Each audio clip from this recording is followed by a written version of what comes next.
We are finally on the last session of the first day. So this is session 3 from my seminar with Barbara from Monday. She just shares so much. This is going to be about gut health. She says, I have the mouth. We have say over what and how much and how often we eat. She says, chew our food until it's almost a cream. Also, this is really important to her, and I'm trying to take this to heart and put it to practice. Casting our cares and anxiety away when we sit down to eat. That also is part of gut health, getting rid of that stress, enjoying our food, being mindful when we're eating.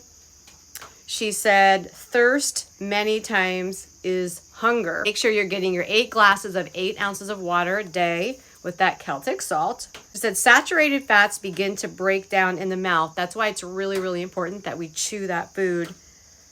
She said starch breaks down, begins to in the mouth. She said about acid reflux or GERD, a lot of times it can be caused by stress or eating your main meal at the end of the day. I've talked a lot about that. Eating like a king for breakfast, eating like a queen for lunch, eating like a pauper for dinner, because our stomach is either going to begin the healing process, the rejuvenating process when we're sleeping, or it's going to be digesting our food. Drinking between meals, not with your meal. So we want to stop drinking at least a half an hour before we eat. The water and the food are digested differently, and it really complicates the stomach's job when we mix a liquid with our food. And then we should not drink again after our meals for about an hour and a half. I'm okay with that. Like, I was a huge person that drank with their meals. I'm getting better. Many times I'll just say, hey, what do you want to drink? And I'm like, I'm not supposed to drink with our meals.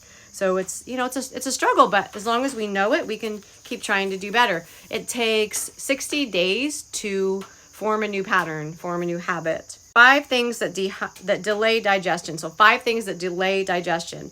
Overeating, grazing, eating often, those little snacks here and there throughout the day also contributes to bloating. Large amounts of fluid. She said we should sip our water throughout the day, not consume big, huge glasses. Stress, alcohol. Oh, and she also said digestive issues many times are because of a vitamin B12 deficiency. She said this too. I shared this on a TikTok video. Some forms of vitamin D are made from sewage. She talked about fecal enemas. They're doing a thing called fecal enemas where they take fecal matter from another being. I don't know if it's another human or an animal. And they inject that by enema. And that's supposed to help your digestive issues. She did not think that was a good thing to be doing. Vitamin B, sometimes made by sewage. That's just a weird thought, isn't it? She said the pancreas releases sodium bicarbonate, and that is the main organ of digestion. I did not know that before this. Just some other notes. She goes into the pancreatic cancers, need bromelain, needed digestive enzyme. Bromelain, I believe, comes from pineapple. She also said black pepper is irritating to the gut. She suggested using papaya seeds instead and grinding them up and using that as a replacement for black pepper. She never recommends black pepper. And I have here papaya seeds. And then we're going to, she's kind of all over the place. That's who I am too. She started talking about our vertebrae. People with vertebrae issues can actually repair when they focus on their care every day, including core exercises. Okay, back to the digestive stuff. Dairy and wheat contribute to Alzheimer's. So that's a digestive. A lot of people have a digestive problem with dairy. All disease begins in the gut. She said take probiotics that are plant-based 45 minutes before breakfast. If you're going to take a probiotic, do that 45 minutes before breakfast. She said prebiotics are actually fruits and vegetables and cultured foods. So we don't need to take a prebiotic. We can get it in our fruits and vegetables and cultured foods. It says here about the appendix. She called it the colon's oil can. It lubricates the colon. Oh, and she also said this, when you have that urge to go to the bathroom, to have a bowel movement, you need to go. Don't wait. Don't try to hold it. That starts weakening the colon. She's like, answer nature's call. She also said pain pills cause dehydration. And then she went into a little bit about IBS and Crohn's. She says you can use the hot and cold therapy, which I'll be talking about down the line, for abdominal areas. So 3 minutes of hot, 30 seconds of cold. You could do that with compresses, hot water bottle. She said irritating foods for IBS and Crohn's: dairy, wheat, oats. They irritate the colon. Peanuts. She said none of us should be eating peanuts. Not that peanuts are bad, but it's the way they're stored. They are really highly susceptible to mold, and that can cause a lot of problems. And of course, refined sugars. She said slippery elm, which is an herb, is great with hot water to take every 2 hours when you're having, an actual issue with your IBS or your Crohn's. And she said slippery elm coats and soothes and protects.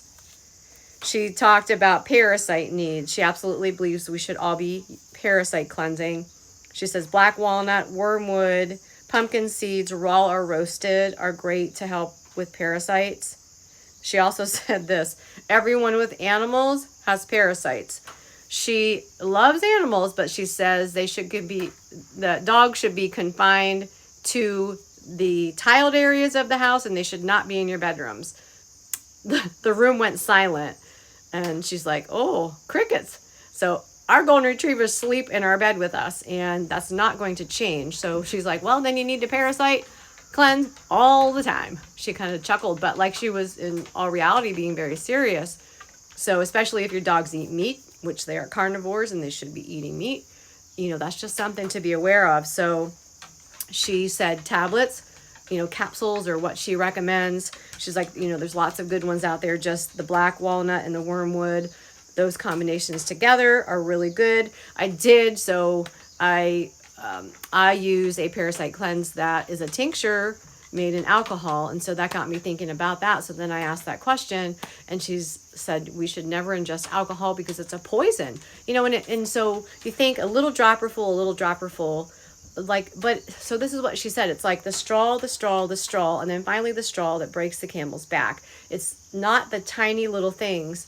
It's all of them added up together, which cause the problem. So she said, if you're using an alcohol tincture, just put it on your skin. She says, put it on your skin and let it sit there for about 20 seconds and then wipe it off. It will absorb that way. But that way it's not going into your digestive system where the alcohol can cause problems. Diverticulitis, heal the gut. She said a lot of that comes from the overuse of antibiotics. People are on long-term antibiotics. Castor oil pack, she talked about those a lot.